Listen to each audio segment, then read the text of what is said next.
Today we are doing a test run with these paper bags over here. We're feeding the products with top first, with the closed side. The bottom side is open, so we have to feed it like this. Yeah, let's start.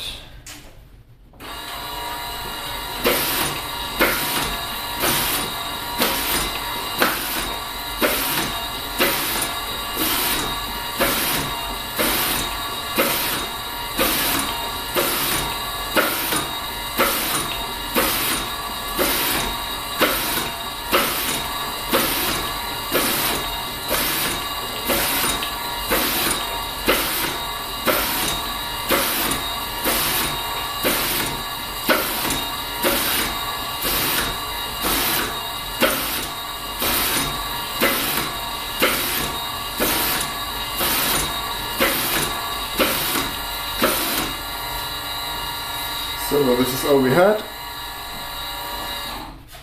Let's look at the results. See, and as you can see, it works quite good. Yeah, it's perfect.